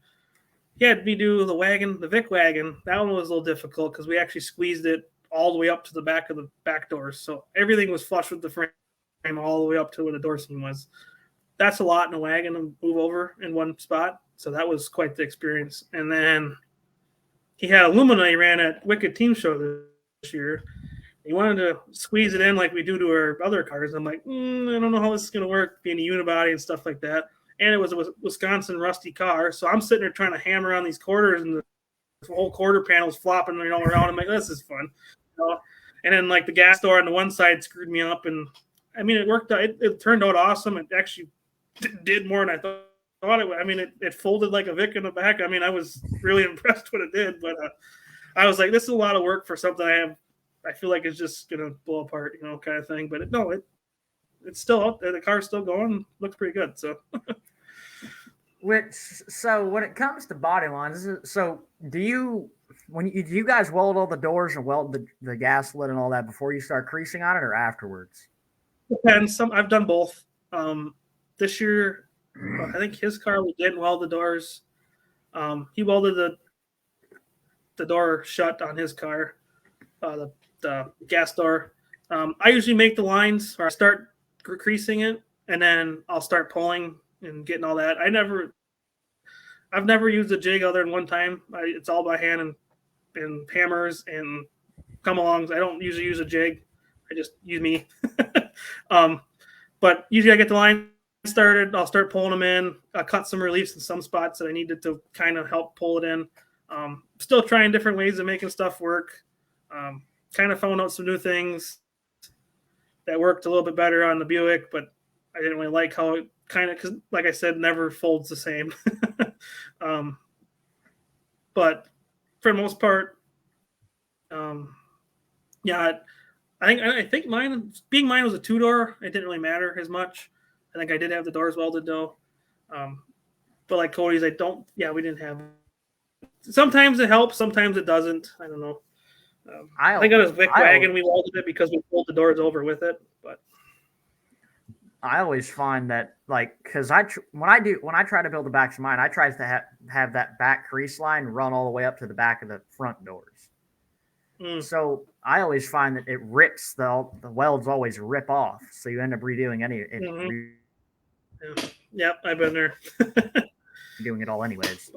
So when it comes to body work and here why did that stop? Okay, we're good. So when it comes to bodies and all that, what's your favorite type of like car to work with? Buick Riviera. That's one of my favorite. That is my favorite car, and I just love the natural lines they already have on the quarters. I mean, I got pretty crazy with the one I built in 2019. I'd probably do some things different now, but I remember in 2018, people thought I was kind of nuts for dishing a trunk on the Riviera Blizzard Bash. They thought that they'd just blow apart and do stupid things, and it started to roll. I didn't think it actually turned out pretty good for what it was, and then 19, I ran that same one. I pulled it all the way over to the rails, I think. Took a weird shot in the first heat. It kind of bent it crooked a little bit, I'd say, after the humps. But actually started rolling up good, and that car's still out there somewhere too. I have no idea where, but I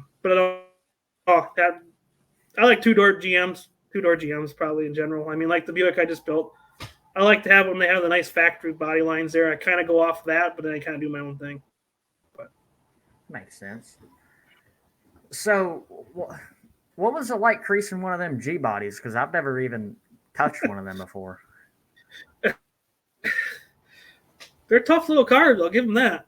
Especially the side that has the gas door. So, like, it's a big old tub on the inside.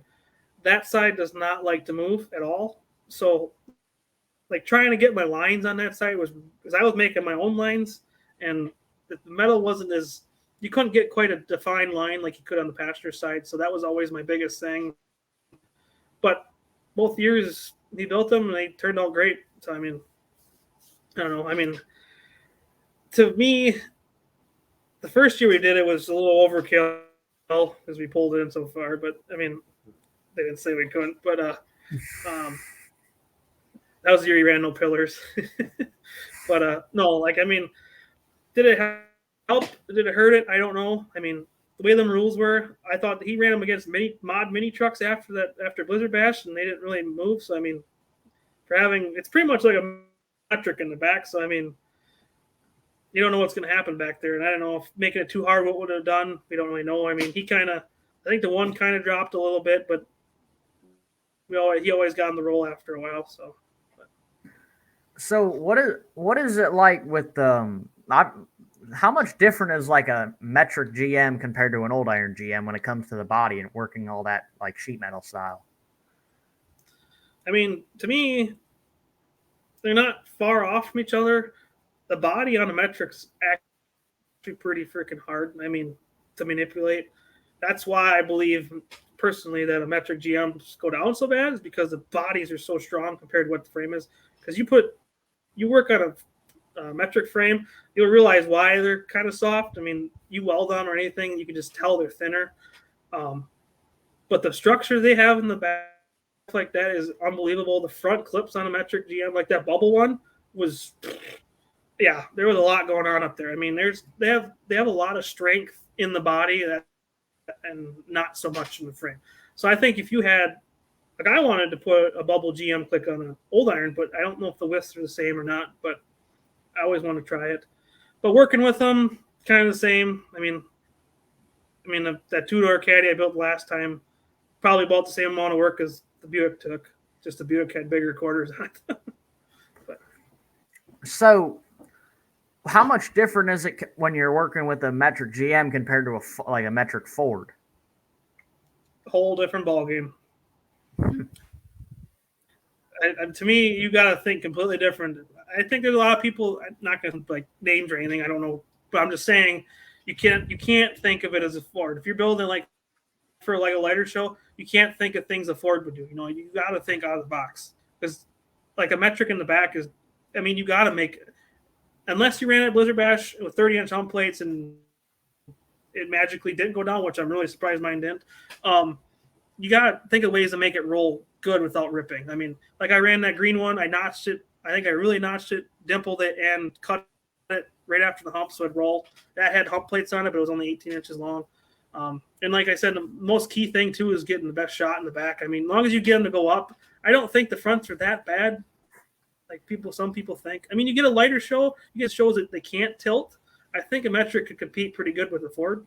But once you get the tilting and stuff like that, it just depends on the rules. The Ford's probably going to be a little harder in the front. Like I said, the frames aren't very thick on a metric, but there's a lot of good things. You just got to put some time into them, I think, and they're not bad cars.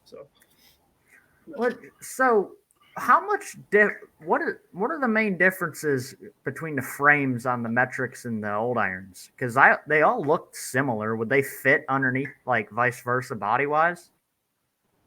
I think they're narrower. I think the whole frame and everything's narrower.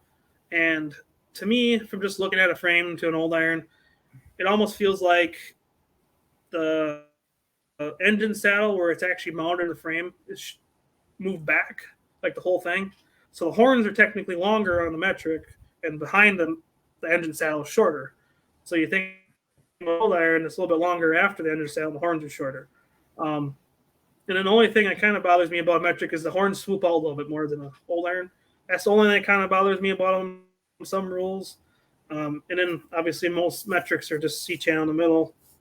And the longest one I've had other than the wagon would be that Bubble Caddy. Was the most boxed car, I think, under the doors. That's why I ran it that first year. Just because I didn't know how it'd be without, being fully framed underneath. So that's why I ran that Bubble. But I think the S curve on the 77 to 79 was better than the Bubble Caddy for sure. But I mean, they got their differences. You can once you have them both on the ground, you can tell the difference. I get you. So your Bubble Caddy, it looked compared to everything else, it looked off. Like, was that your goal going into it? Like it looked like. It didn't look bad. It looked different. It didn't look like every other Ford that had the same two lines and had the same everything. It looked like, I don't even know how to describe what that thing looked like. Was that your goal going into it? Or like, how did all that play out? I mean, I really didn't know what to do with it. I mean, I got to the trunk and the quarters on them are like tall all the way to the back. Like there is no define. They're just tall. Like at that time, I really didn't know, like the Buick, I kind of cut it down and made it angled into it. I do it definitely different now, but with that time, I didn't know what to do with it really too much. So I just kind of made some lines into it, pulled it in as far as I can. I think I pulled it in like 16 inches on each side because it was so bubbled out. So I pulled it in flush with the frame. And the theory with that bumper, which is another Cody idea, was having the bumper angled back would pull the frame up, which it worked perfectly. Being the quarters so tall and flat, they tipped right in on the trunk lid, and then the bumper started to roll up perfectly, and then obviously it got caught and I ripped it off. But it was doing what it was supposed to be doing, but then bad luck. But yeah, I mean, I didn't have no clue what to do, like to start. I just started making my lines how they were working, and that's how it went. So they don't have any natural like body lines at all, do they? Not really. That's what was hard, is I kind of had to think of something.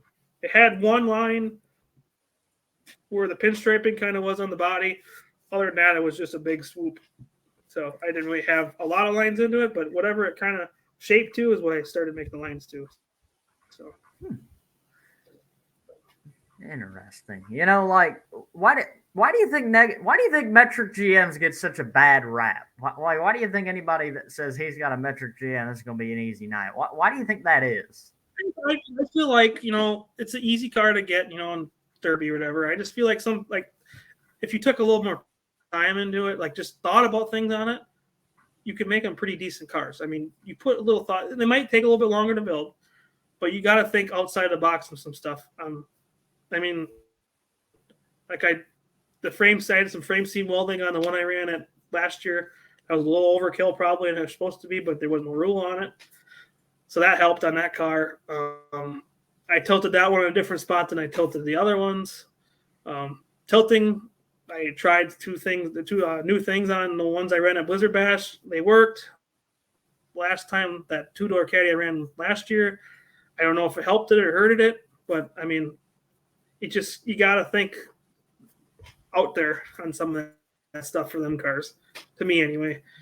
Like I said, you can't just go and hope and pray that the back's going to just roll. I mean, most Vics, if you do everything pretty normal, they roll. They're just naturally kind of roll good unless you get a weird shot. Metrics, you got to think about it. I mean, it's just what you're doing out there. You got to get that roll started and hope and pray. So what is there, like, what cars are left on your bucket list that you want to do? Like, what cars haven't you ran? I want to run around back for sure. That's not my driver. If you try to run that round back, I'm coming up from Ohio, and I'm like, me and Cody are going to drag you by your ankles and teach you a lesson if you try to run that round back. It just ain't going to work. I really do want to try a 76 to 79 Seville. I think that'd be a cool car. And I'm trying to think here. There was a car.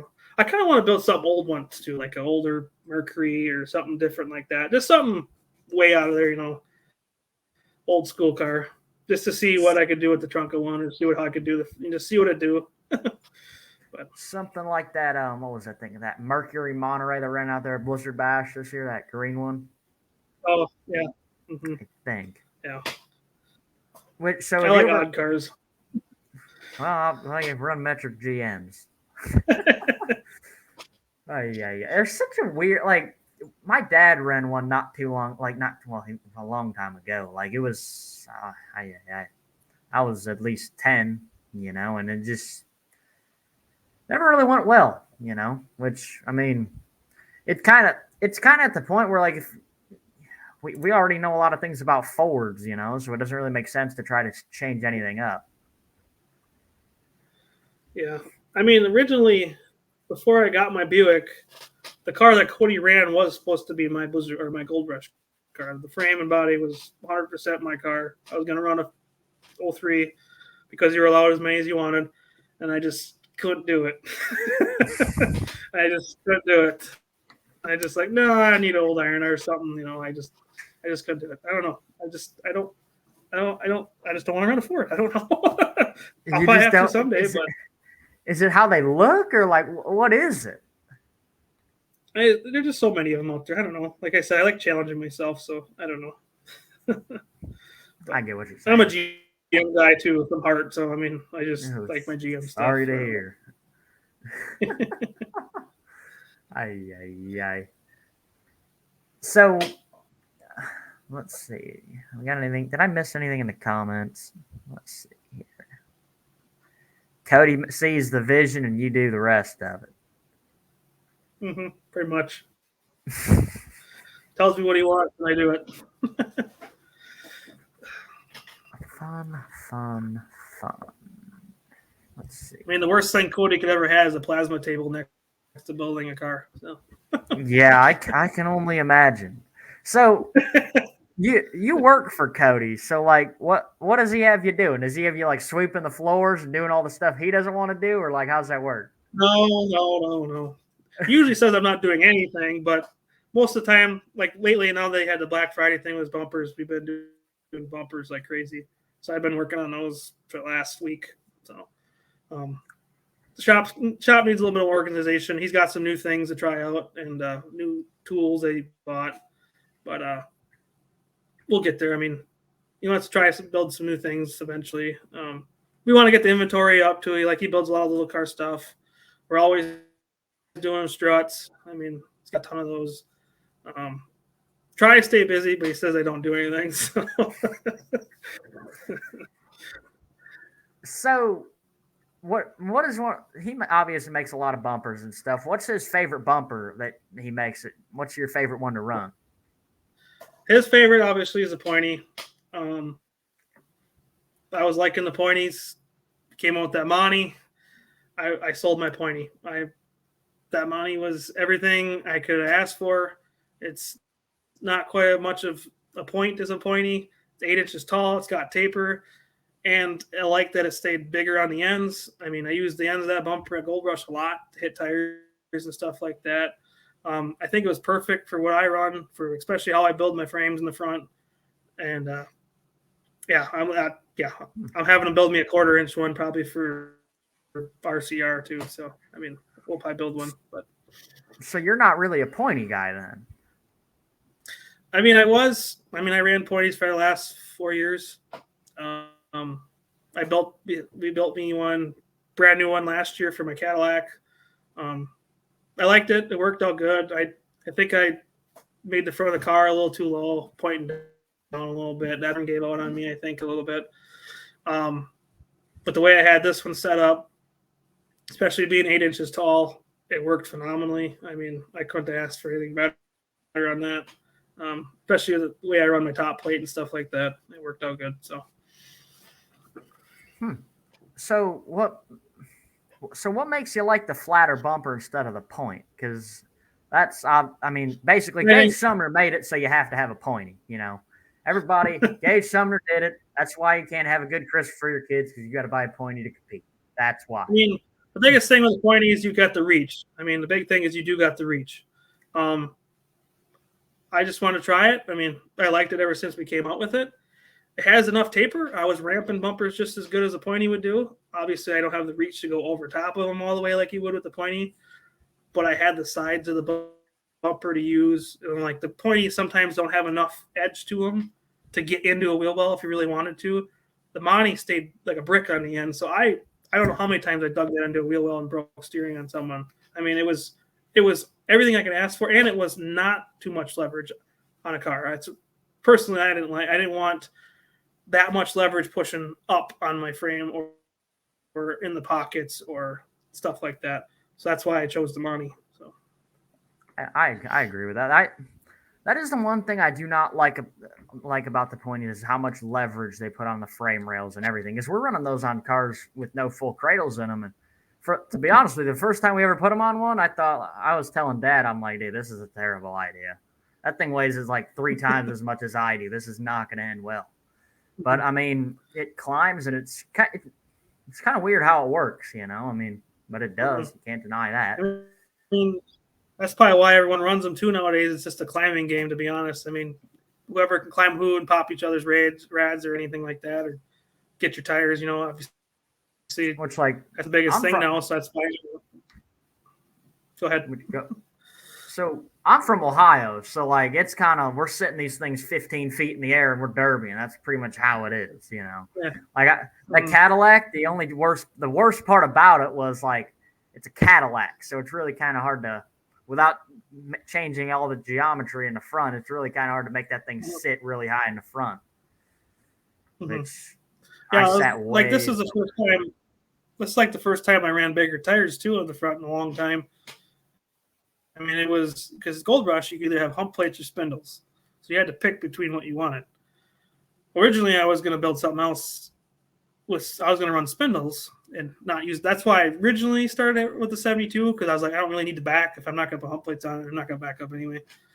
And then a good boy Muse here talked us into running a little bit bigger tires and stuff like that.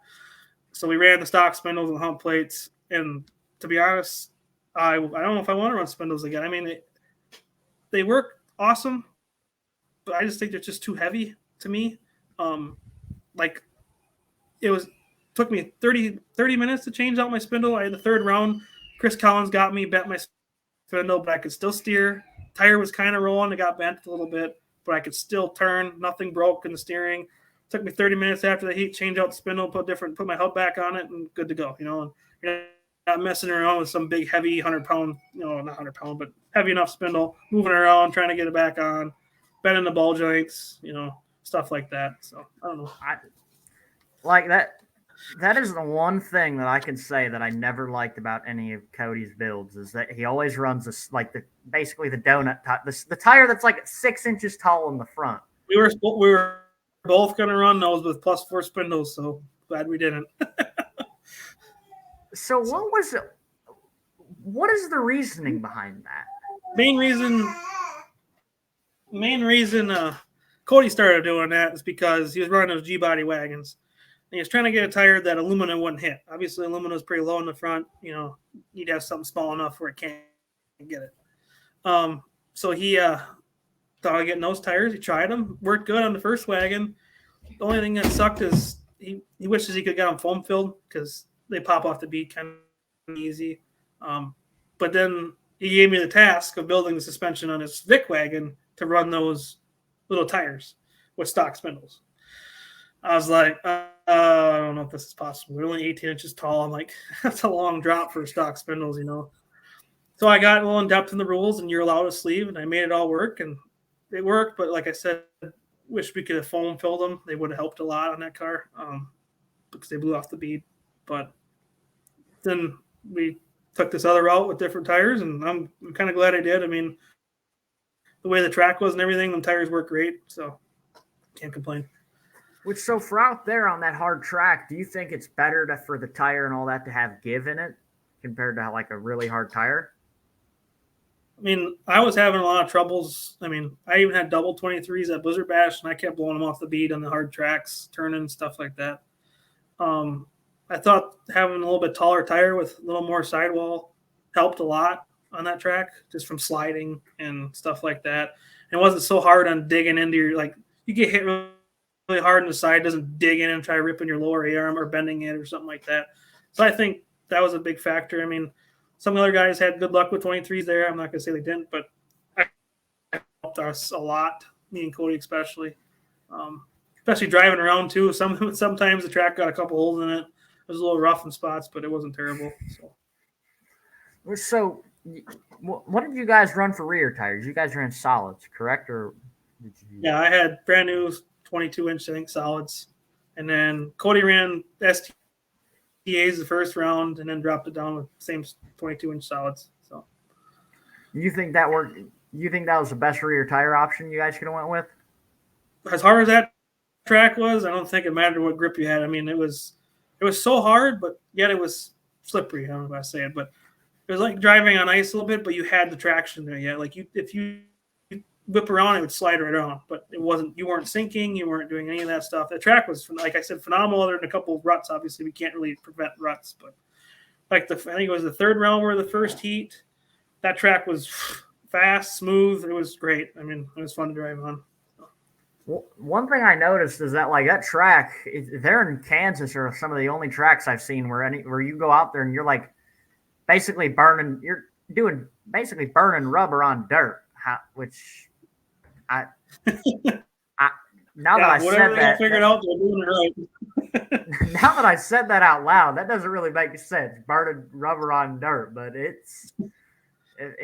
did it, which I was amazed when I was out there. When I was out there at Blizzard Bash this year, I saw guys basically destroying solids just by running them, not even getting hit in them. That's just how hard that track out there is. Yeah, that was, like I said, I didn't know. I mean, I know Sam obviously started Blizzard Bash. He's really good with that track stuff. He's been doing it for how long. I just didn't know how, everywhere's got different dirt, like you may know how to make the track, but you don't know what kind of dirt you're going to get from that area of the country, Like when they had a little trouble in Vegas, they couldn't find real good dirt, but they were trying their best to make it work, I didn't know how. I figured Dakotas would probably be decent out there, so I was not worried about the track, but you never know going to something new. But yeah, like I said, it worked out. That track was phenomenal, and it was bigger than Blizzard Bash. So when we went out there for heat draws, I drove out there because each team had one car from their team or whatever, and I pulled in that arena. I'm like, this track is a lot bigger, and there's only going to be 8 cars out here. So, how many? Steven Sherman asked, how many A-arms did Ethan change? Ethan changed A-arms every heat, lower A-arms anyway. I Both told sides? Ethan that he used his majority of the time, yes. I told him I don't even know why he had a front bumper on his car because he never used it. So he used his control arms to use his bumper. So Ooh. That. Ooh. so yeah, we had quite the crew going on. Was it after we went against Derby Nation? Cody wrecked his motor and Ethan lost a tranny, so we changed a motor and a tranny before we ran the third round. So it was quite. Gotta thanks Kenny Rosno for legitimately cutting his motor out of his car he just ran the night before and gave it to Cody to run for the rest of the weekend. So that was pretty nice. Gotta thank Poppy on that. So that's awesome. Well, Andy just said Cody just said it's 45 minutes past your bedtime. Better not be late to work tomorrow. Who said? Oh, Cody. He's tell him to go to bed. So cool. Well, I think it's just about time to get off here. I got to be up in the morning I don't got to go work for Cody. I got to go to the gym in the morning, so I'm not late to school. Fun. Well, thank you for coming on. You got anything you want to say before we get off here? No, I'm good. All right. Well, sweet. Thank you guys for all tuning in tonight. I forgot to plug this. The username for Crashing for Kids Cancer is the PayPal username is still in should still be in the description of this. Last week was Benson. This week, anything that's donated will probably just go to the Crashing for Kids Cancer as a whole. Some of it may go to Skinny. I'm not really sure how all that's going. I might set something up with Chad. At the moment, I do not have anything set up with Chad for this week. Just trying to spread a good cause. Awesome. Thank you guys for Monday. Tomorrow I'll be up here, same time, 8 p.m. Eastern Standard Time. We're going to have Tyson Shelley on, and then Wednesday is Chad Markley. And then we're going to end the week with Gumby. Last time I talked to him, I was like 5 years old. Should be interesting. Thank you guys for tuning in. We'll see you guys later. Let's see here. And TikTok stream. That's all.